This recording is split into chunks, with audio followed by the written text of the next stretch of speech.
Yo, what is going on, guys? Welcome back to another video. So we are now almost a third of the way through the NHL season, and as you might have saw on Thanksgiving, they usually post the stat that like 75% of the teams that are in a playoff spot come Thanksgiving end up making the playoffs. And I think that's definitely true in the Western Conference right now to a degree. East is going to be a little bit more of a battle, but I thought I'd give some updated NHL playoff percentage odds. Yeah, the West, I think there's like 9, maybe 10 teams that potentially could make playoffs. East is still pretty wide open. So we're going to go through this right now. I'm going to first give my locks that I think are like 99% or even higher at this point. Obviously, no team is like a true lock considering we're only 25 games in, but I'd be shocked if the Winnipeg Jets, Carolina Hurricanes, Edmonton Oilers, Dallas Stars, or Minnesota Wild do not end up making the playoffs. Those are my 5 basically locks right now. Not saying that those teams are going to finish top 5 in the standings or they're top 5 cup contenders, especially with like Winnipeg Jets or Minnesota Wild.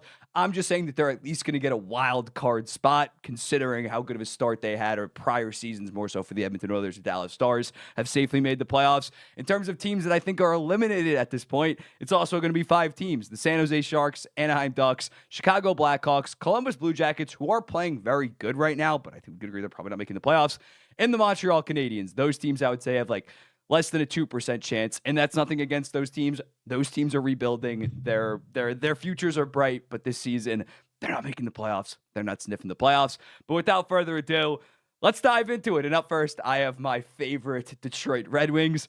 I'm going to go with an 8% chance for them to make the playoffs. They're 10, 11, and 3 right now. The defense score is just not even close to playoff level outside of Seider and Edvinsson. Those two guys have been fantastic. And if you're a Detroit fan, you should be a little bit optimistic for the future of this defense score when looking at those two guys. The rest of the defense score might not be here by like 2 seasons from now, as well as obviously Axel Sandy and Palika. But yeah, the defense score has just it's been as expected. It was a bottom 5 unit coming into the season, and it's been that bad, as well as the fact that Father Time might be catching up to guys like Patrick Kane and Vladimir Tarasenko, that they kind of needed to be pretty effective second liners in order for this team to be a playoff team. I like that. I like their top 3 forwards of DeBrincat, Larkin, and Raymond, but outside of that, it's pretty sparse. The goaltending tandem actually has been pretty okay, but despite that, they're below 500 right now.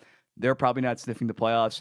I'm going with an 8% chance. On the flip side of that, Washington Capitals, they get a 91% chance. 17-6-1 right now. First in the Eastern Conference. Very impressive. They're 10 points ahead of the 9th best team in the Eastern Conference. So basically a wild card spot. So they have such a cushion. Do I think that they're a 120-point team like the pace that they're going at right now? Obviously not. And they are shooting 14.6%, which is 1.4 ahead of the Winnipeg Jets for a second. But still, their underlying numbers are very good. This team does not have a single weakness. They're very deep throughout. Even without Ovechkin, they've been playing so good. I thought maybe that injury would slow them down a little bit, because if I were to criticize something, it would maybe be their forward depth. But yeah, the tandem has been amazing, and especially considering that tandem makes like $2 million combined. Defense score, basically everybody's having a great season. So at this point, the Washington Capitals, I can't go like full lock, like 96, 97%, but I think a fair 91%, they will most likely be making the playoffs. On the flip side of that, my Ottawa Senators, 27%, man. 10, 12, and 1. And especially when you have a team like Washington that you thought would be in the Eastern Conference race, looking like they're going to be potentially safely in a Metro spot or just clearly the wild card one. Ottawa's obviously going to take a big hit to that. Omar has an 886. You can spin that as Ottawa is just cursed in terms of goaltenders, which might just be true, or you can spin it as he can only play better from here. But at the end of the day, Ottawa's underlying numbers have been solid, but this team every single November just shits the bed and are basically out of playoff contention at that point. It might be something with the core. I'm not sure. No massive trade's going to happen in the near future.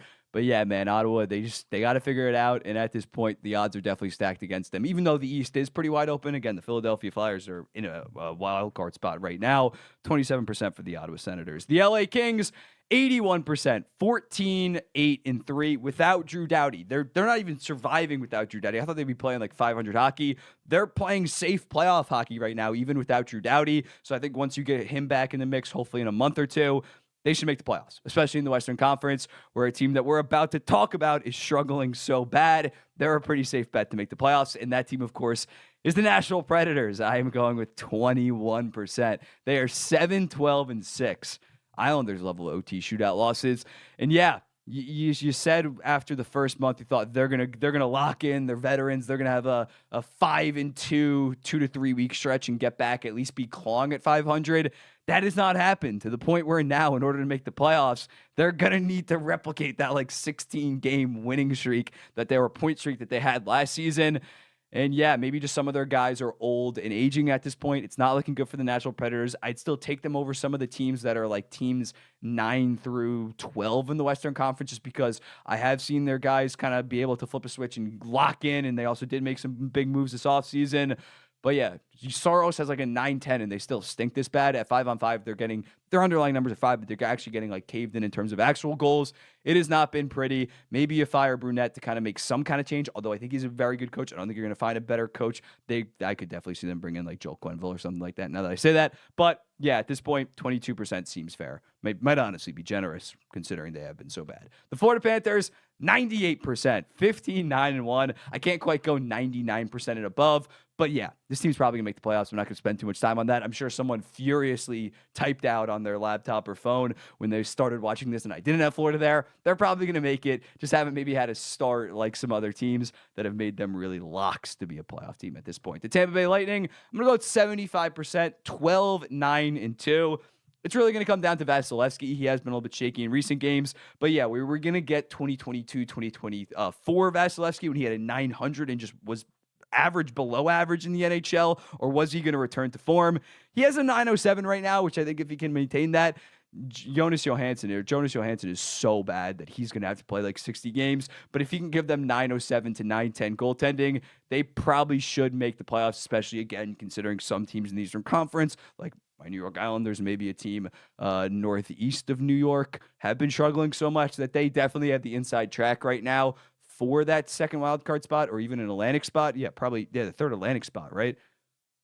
Yeah, they have the inside track on that. And as a result, 75%, they're a veteran team. They know what they're doing. The Pittsburgh Penguins, 5%. They're below 500, couple games below 500 right now. I don't foresee Dubas doing something like ultra aggressive for this team to win now. We saw this most recent offseason, he took on the contracts of Kevin Hayes and Cody Glass for picks and prospects. They're clearly transitioning into this retool rebuilding. And yeah, it's been ugly. It's been pretty damn ugly at times. I don't think they're going to turn it around miraculously. The Toronto Maple Leafs, 97%. Again, like with Florida, near lock.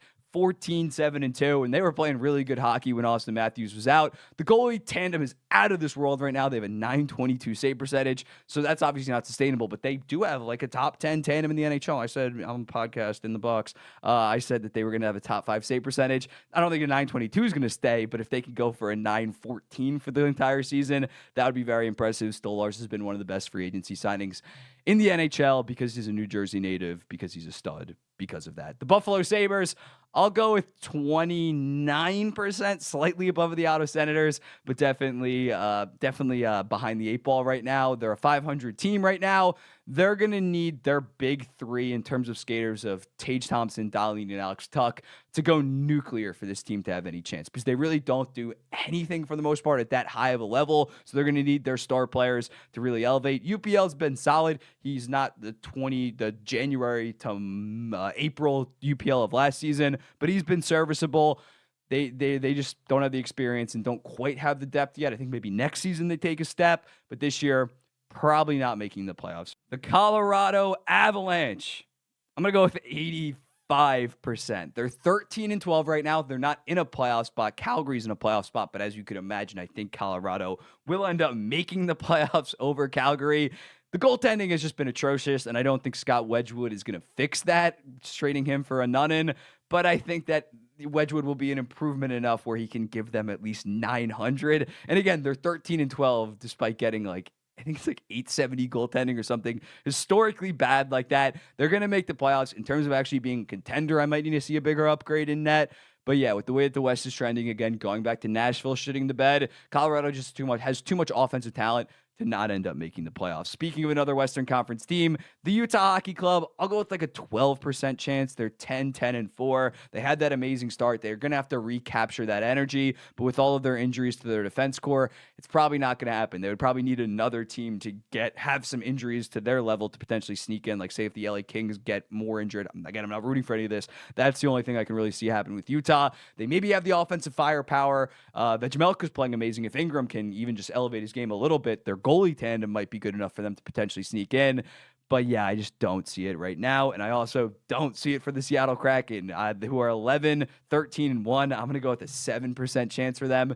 Similarly to Buffalo that I was talking about, Seattle just does nothing at a high level. They're just like every single group of theirs besides Joey Decord has been very good the last 14 months.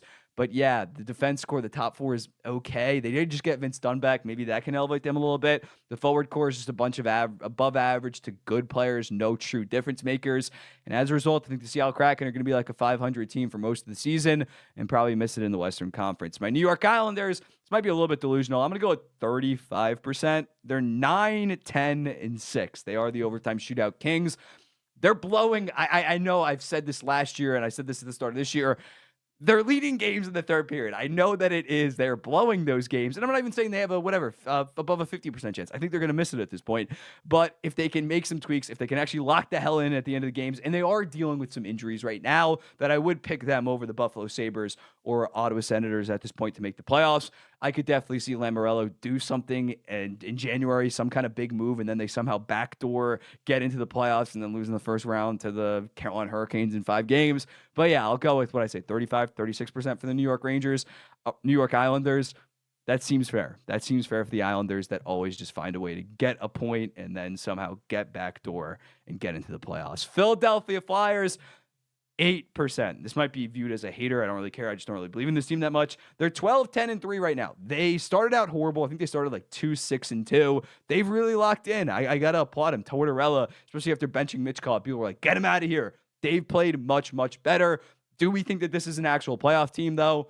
No, I still don't. And even last season, they started out so good, and then they continue to come down. This team is just too streaky, and the goaltending is too unproven that I still think they're probably going to miss the playoffs. And honestly, probably for the best if they miss the playoffs and they get a higher pick instead of selecting, just barely missing out and selecting 14th or 15th overall. Get Mitch Kov some more talent. Next up, we have the New Jersey Devils. 92%, 16, 9 and 2 right now. The offense is humming, 7th in the entire NHL in goals per game. And yeah, they're safely in a playoff spot right now with Markstrom not really playing that good. He has a 902, and I wasn't that high on the Markstrom. I'm not saying he's going to play 915, 920 from here on out. But yeah, Jake Allen's been good. But yeah, they're getting average goaltending, and that's still a massive upgrade over what they were getting last year. And they're safely in a playoff spot. I expect that to continue. Yeah, they're a good team. They're probably going to make the playoffs. Next up, the New York Rangers.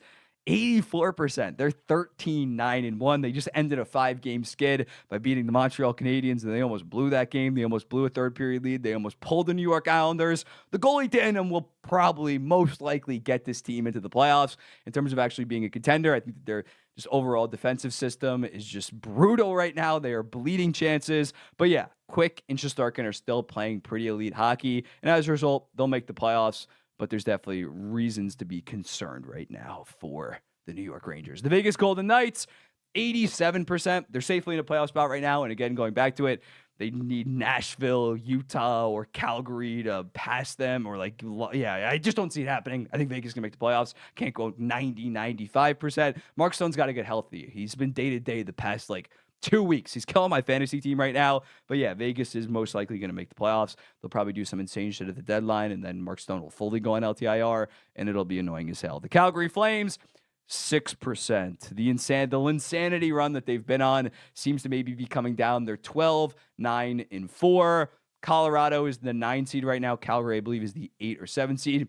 I expect Colorado to catch up to Calgary. I don't think I'm being a hater there. I think they're going to go north of the 81.5 points that I was so confident that they were going to go under. I'm a dumbass for that. They are a pretty solid team, but in terms of actually making the playoffs, I just think that they lack serious difference makers outside of their top 2 defensemen, and especially that forward core is just, again, similarly to like Seattle Kraken. It's a bunch of above average to good. They have some solid young players that maybe could develop into elite players, but right now I don't think the Calgary Flames are close to a playoff team. The Vancouver Canucks, 91% chance, 13, 7 and 3 right now, even without Thatcher Demko. Pedersen was really brutal to start. He has 16 points in his last 11. Now he's cooking. JT Miller just went on a leave of absence. Hope he's all good and hope he recovers, as well as Brock Besser getting hurt. Hronik is out. That's a little bit concerning. That's maybe if he didn't get hurt, I'd maybe have him at 93, 94, but still 91. I think they're going to make it. Again, going back to the Western Conference, it looks like we know what the 8 teams will be, and the Vancouver Canucks are primed in one of those spots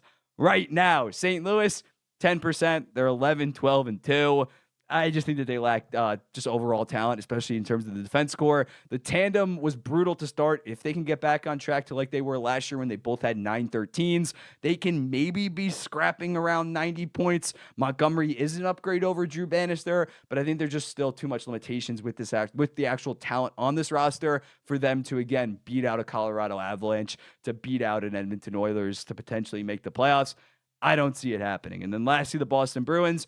I'm going to go with 57%. They're 11-11-3. I believe that they are about to beat the Montreal Canadiens as I'm recording this. So they're back over 500. Swayman has not been that good, but I think he's only going to play better from here. I'm confident that he's just not some tandem merchant that can only play 40 games in a season and be effective.